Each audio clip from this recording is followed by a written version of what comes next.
इन 2.5 साल में, यानी कि श्री राम मंदिर बनने के बाद कुछ दिन पहले कुछ लोगों ने आके मुझे ये बताया था, मुझे यकीन नहीं हुआ। सबसे ज़्यादा भगवान राम के नाम का दुरुपयोग करने वाले लोग जब से राम मंदिर बना, राम मंदिर में रामचंद्र जी के दर्शन करने नहीं गए। मैंने कहा ऐसे कैसे हो सकता है। कुछ दिन पहले कुछ लोगों ने आके मुझे ये बताया था, मुझे यकीन नहीं हुआ। सबसे ज्यादा भगवान राम के नाम का दुरुपयोग करने वाले लोग जब से राम मंदिर बना, राम मंदिर में रामचंद्र जी के दर्शन करने नहीं गए। मैंने कहा ऐसे कैसे हो सकता है। फिर मैंने नेट पे चेक किया, चैट जीपीटी, परप्लेक्सिटी, ये वो सब जगह चेक किया। सब जगह से आया कि there is no record of his visit to Ram Mandir. फिर मैंने पत्रकारों, यूपी के कई पत्रकारों को फोन किया। उन्होंने अपने अपने रिकॉर्ड चेक करके बताए। उन्होंने कहा हाँ, ये बात सही है कि वो राम मंदिर नहीं गए हैं। फिर मैंने अमित शाह जी की टाइमलाइन पे जाके देखा कि अगर वो गए होते तो कहीं तस्वीर होती, कहीं कुछ ना कुछ होता। वो राम मंदिर नहीं गए। इन 891 दिनों में उन्होंने 42 से ज्यादा बार अपने भाषणों और इंटरव्यू में राम मंदिर का जिक्र किया है, और इनमें अधिकतर बार भगवान राम और राम मंदिर के नाम पे वोट मांगे हैं। वोट मांगने का टाइम है, भगवान राम के नाम पे वोट मांगने का टाइम है, लेकिन भगवान राम के चरणों में आशीर्वाद लेने जाने का टाइम नहीं है। तो मैं आज अमित शाह जी से 5 प्रश्न पूछना चाहता हूं। आप राम मंदिर क्यों नहीं गए? ये मैं नहीं पूछ रही, देश की जनता पूछना चाहती है, आप राम मंदिर क्यों नहीं गए? दूसरा प्रश्न, क्या आपका भगवान राम के दर्शन करने को मन नहीं करता? तीसरा प्रश्न, क्या आपका राम मंदिर जाने को मन नहीं करता? चौथा प्रश्न, क्या आपको भगवान राम के आशीर्वाद की जरूरत है? और 5वां और सबसे अहम प्रश्न, क्या आप रामचंद्र जी को भगवान मानते हैं? ये लोग भगवान रामचंद्र जी को भगवान मानते ही नहीं है। अगर भगवान मानते ये लोग तो कभी चढ़ावे की चोरी नहीं करते। भगवान के सामने दिए हुए दान की चोरी नहीं करते कभी ये लोग। उनको डर लगता अंदर से कि अगर हमने चोरी कर दी तो भगवान देख रहे हैं, भगवान तो सर्वव्यापी हैं, भगवान देख रहे हैं, चोरी देख रहे हैं, हमें महापाप लगेगा, हमारा भविष्य खराब हो जाएगा, आने वाली जिंदगियां खराब हो जाएंगी, ये जिंदगी खराब हो जाएगी। इनको डर लगता, लेकिन इनको कोई डर नहीं है, खुलेआम चोरी कर रहे हैं। तो अगर ये राम को भगवान मानते तो कभी चोरी नहीं करते। ये तो राम को भगवान मानते ही नहीं है। आज तक इतने दशकों से इन्होंने भगवान राम के नाम का इस्तेमाल करके केवल और केवल सत्ता के लिए भगवान के नाम का इस्तेमाल किया है। सत्ता में आने के लिए भगवान के नाम का इस्तेमाल किया है। और भगवान ने इनको क्या नहीं दिया। 21 राज्यों में रामचंद्र जी ने इनकी सरकार बनवा दी, केंद्र में इनकी सरकार बनवा दी। अमित शाह जी भगवान का धन्यवाद करने ही चले जाते राम मंदिर, 101 रुपए का प्रसाद ही चढ़ाते,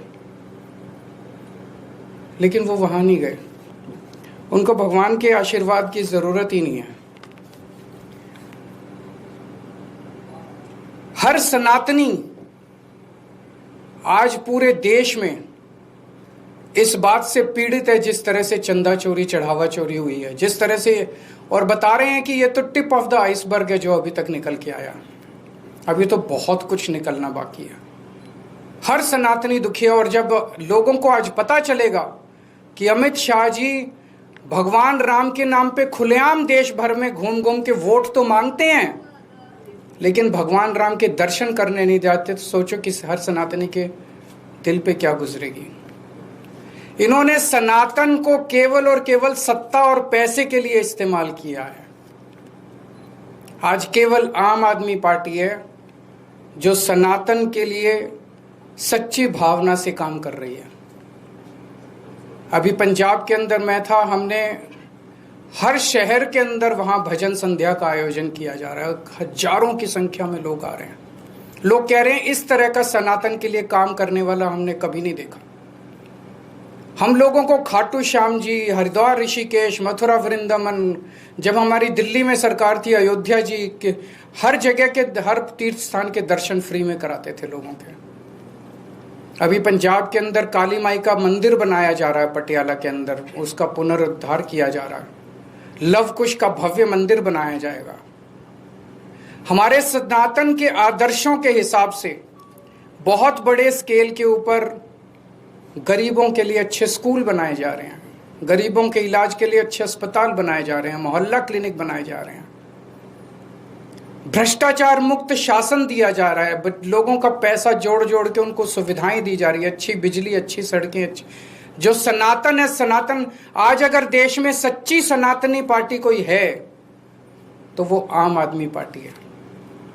मैं अमित शाह जी से निवेदन करूंगा कि आज के बाद एक बार कृपया भगवान राम के दर्शन करने अयोध्या जरूर जाएं।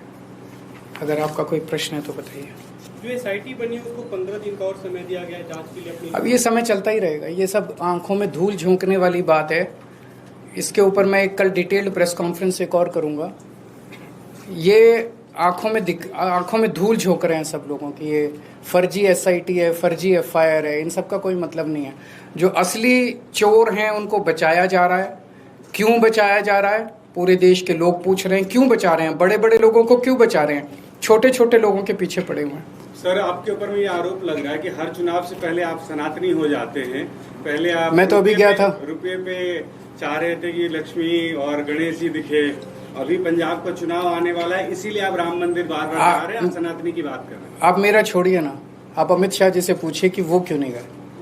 2.5 साल में वो वोट तो मांग रहे हैं राम के नाम पे। एक बार चले जाइए, धन्यवाद कराइए उनका। भगवान ने जिता दिया उन लोगों को 2024 चुनाव। अब तो धन्यवाद तो कर लीजिए। सिर्फ सीजेआई को जो अपोजिशन पार्टी ने पसंद किया उसमें आम आदमी पार्टी ने भी साइन किया है।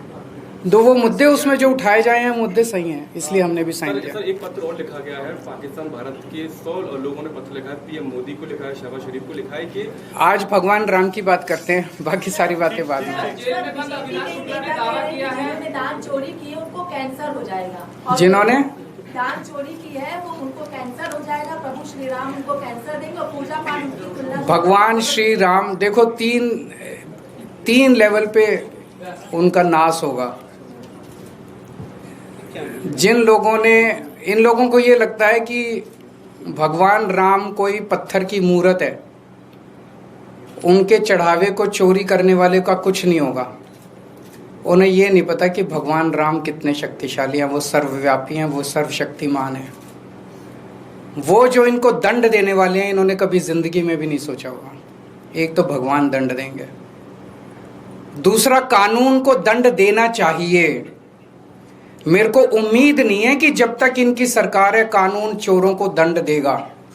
जब केंद्र से और उत्तर प्रदेश से इनकी सरकार जाएगी, और हर राम भक्त को आज ये सोचना चाहिए कि अगर आप चंदा चोरों को दंड दिलवाना चाहते हैं तो सरकार बदलनी पड़ेगी। नई सरकार आके ही दंड देगी। ये सरकारें, मौजूदा केंद्र की सरकार और मौजूदा यूपी की सरकार, इनको दंड नहीं देगी, कभी नहीं देगी, क्योंकि मिले हुए हैं ये लोग। वो बचाएगी, एसआईटी बनाएगी, एसआईटी को 15-15 दिन का एक्सटेंशन मिलता जाएगा। धूल जो थोड़े दिन में भूल जाएंगे। तो अगर हर राम भक्त इनको जो चंदा चोरों को दंड दिलवाना चाहता है, सरकार बदलो। नई सरकार आएगी, वो इनको चंदा चोरों को दंड देगी। तो दूसरी लीगली, और तीसरा समाज। मुझे बेहद खुशी हुई उस दिन जब बार एसोसिएशन ने उनका बहिष्कार किया है। पूरे समाज को, चंदा चोरों को और उनका सहयोग करने वालों का बहिष्कार करना चाहिए।